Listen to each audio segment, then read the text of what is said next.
احشروا الذين ظلموا وأزواجهم وما كانوا يعبدون من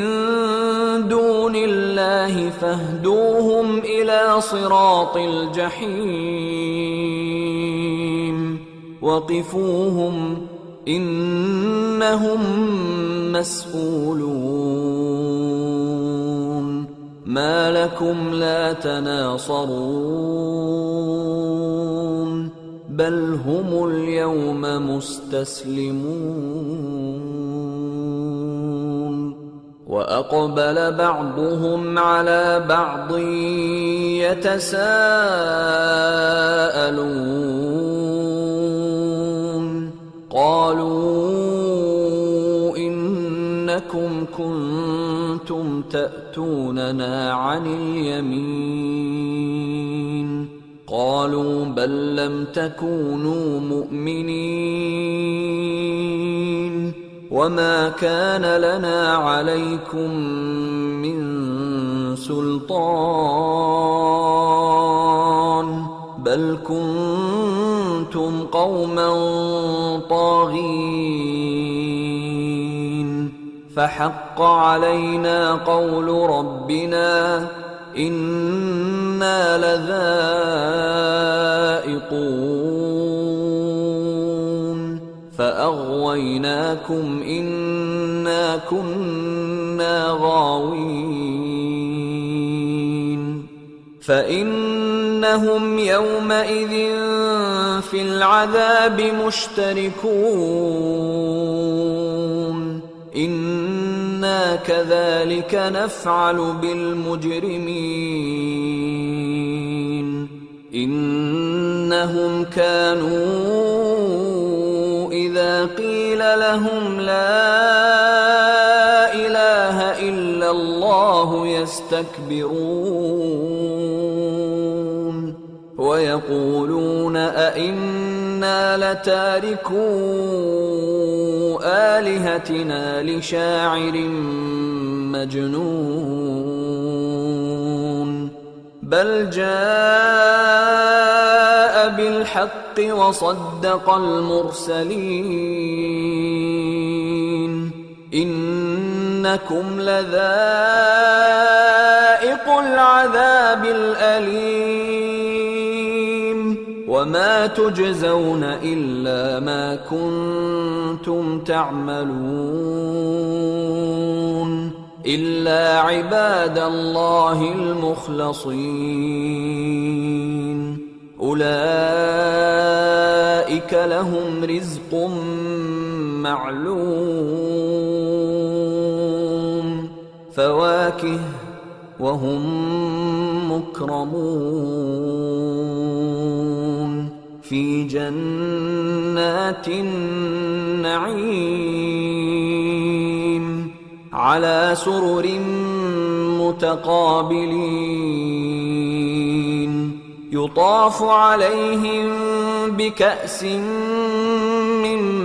معين بيضاء لذة للشاربين لا فيها غول ولا هم عنها ينزفون وعندهم قاصرات الطرف عين كأنهن بيض مكنون فأقبل بعضهم على بعض يتساءلون قال قائل منهم إني كان لي قرين يقول أئنك لمن المصدقين أإذا متنا وكنا ترابا وعظاما أئنا لمدينون قال هل أنتم مطلعون فاطلع فرآه في سواء الجحيم قال تالله إن كدت لتردين ولولا نعمة ربي لكنت من المحضرين أفما نحن بميتين إلا موتتنا الأولى وما نحن بمعذبين إن هذا لهو الفوز العظيم لمثل هذا فليعمل العاملون أذلك خير نزلا أم شجرة الزقوم إنا جعلناها فتنة للظالمين إنها شجرة تخرج في أصل الجحيم طلعها كأنه رؤوس الشياطين فإنهم لآكلون منها فمالئون منها البطون ثم إن لهم عليها لشوبا من حميم ثم إن مرجعهم لإلى الجحيم إنهم ألفوا آباءهم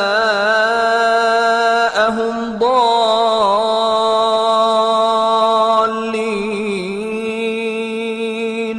فهم على آثارهم يهرعون ولقد ضل قبلهم أكثر الأولين وَلَقَدْ أَرْسَلْنَا فِيهِمْ مُنذِرِينَ فَانظُرْ كَيْفَ كَانَ عَاقِبَةُ الْمُنذَرِينَ إِلَّا عِبَادَ اللَّهِ الْمُخْلَصِينَ فرشتوں کو حکم ہوگا جو لوگ ظلم کرتے تھے ان کو اور ان کے ہم جنسوں کو اور جن کو وہ پوجا کرتے تھے سب کو جمع کر لو، یعنی جن کو اللہ کے سوا پوجا کرتے تھے، پھر ان کو جہنم کے رستے پر چلا دو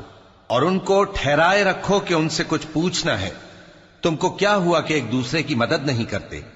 اصل بات یہ ہے کہ آج یہ لوگ اپنی غلطی تسلیم کر رہے ہیں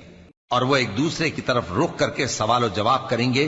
پیروکار اپنے پیشواؤں سے کہیں گے کہ تم ہی ہمارے پاس دائیں طرف سے آتے تھے، وہ کہیں گے نہیں بلکہ تم ہی ایمان لانے والے نہ تھے اور ہمارا تم پر کچھ زور نہ تھا بلکہ تم ہی سرکش لوگ تھے۔ سو ہمارے بارے میں ہمارے پروردگار کی بات پوری ہو گئی کہ اب ہم عذاب کے مزے چکھیں گے۔ سو ہم نے تم کو بھی گمراہ کیا کہ ہم خود بھی تو گمراہ تھے، پس وہ اس روز عذاب میں ایک دوسرے کے شریک ہوں گے۔ ہم گناہگاروں کے ساتھ ایسا ہی کیا کرتے ہیں۔ ان کا یہ حال تھا کہ جب ان سے کہا جاتا تھا کہ اللہ کے سوا کوئی معبود نہیں تو تکبر کرتے تھے اور کہتے تھے کہ بھلا ہم ایک دیوانے شاعر کے کہنے سے کہیں اپنے معبودوں کو چھوڑ دینے والے ہیں؟ نہیں، بلکہ یہی حق لے کر آئے ہیں اور پہلے کے پیغمبروں کو سچا کہتے ہیں۔ بے شک تم تکلیف دینے والے عذاب کا مزہ چکھنے والے ہو اور تم کو بدلہ ویسا ہی ملے گا جیسے تم کام کرتے تھے۔ مگر جو اللہ کے چنے ہوئے بندے ہیں یہی لوگ ہیں جن کے لیے روزی مقرر ہے، یعنی میوے، اور ان کا اعزاز و اکرام کیا جائے گا۔ نعمت کے باغوں میں ایک دوسرے کے سامنے تختوں پر بیٹھے ہوں گے، شراب لطیف کے جام کا ان میں دور چل رہا ہوگا جو رنگ کی سفید اور پینے والوں کے لیے سراسر لذت ہوگی، نہ اس سے درد سر ہو اور نہ وہ اس سے بہکیں۔ اور ان کے پاس حوریں ہوں گی جو نگاہیں نیچی رکھتی ہوں گی اور آنکھیں بڑی بڑی، گویا وہ گرد و غبار سے محفوظ انڈے ہوں۔ پھر وہ ایک دوسرے کی طرف رخ کر کے سوال و جواب کریں گے۔ ایک کہنے والا ان میں سے کہے گا کہ میرا ایک ساتھی تھا جو کہتا تھا کہ بھلا تم بھی ایسی باتوں کی تصدیق کرنے والوں میں ہو؟ بھلا جب ہم مر گئے اور مٹی اور ہڈیاں ہو گئے تو کیا ہم کو بدلہ ملے گا؟ اللہ کہے گا کہ بھلا تم اسے جھانک کر دیکھنا چاہتے ہو؟ پھر وہ جھانکے گا تو اس کو بیچ دوزخ میں دیکھے گا، کہے گا کہ اللہ کی قسم تو مجھے بھی ہلاک کرنے لگا تھا، اور اگر میرے پروردگار کی مہربانی نہ ہوتی تو میں بھی ان میں ہوتا جو عذاب میں حاضر کیے گئے ہیں۔ تو کیا واقعی اب ہم مرنے والے نہیں؟ ہاں، جو پہلی بار مرنا تھا سو مر چکے، اور ہمیں عذاب بھی نہیں ہونے کا۔ بے شک یہی تو بڑی کامیابی ہے۔ ایسی ہی نعمتوں کے لیے عمل کرنے والوں کو عمل کرنے چاہیے۔ بھلا یہ مہمانی اچھی ہے یا تھوہر کا درخت؟ ہم نے اس کو ظالموں کے لیے بلا بنایا ہوا ہے۔ وہ ایک درخت ہے کہ جہنم کی تہ میں اگے گا،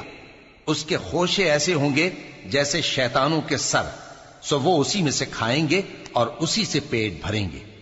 پھر اس کھانے کے ساتھ ان کو کھولتا ہوا پانی ملا کر دیا جائے گا، پھر ان کو دوزخ کی طرف لوٹایا جائے گا۔ انہوں نے اپنے باپ دادا کو گمراہی پایا تھا، سو وہ انہی کے پیچھے دوڑے چلے جاتے تھے، اور ان سے پیشتر بہت سے پہلے لوگ بھی گمراہ ہو گئے تھے، اور ہم نے ان میں خبردار کرنے والے بھیجے، سو دیکھ لو جن کو خبردار کیا گیا تھا ان کا انجام کیسا ہوا۔ ہاں، اللہ کے چنے ہوئے بندوں کا انجام بہت اچھا ہوتا ہے۔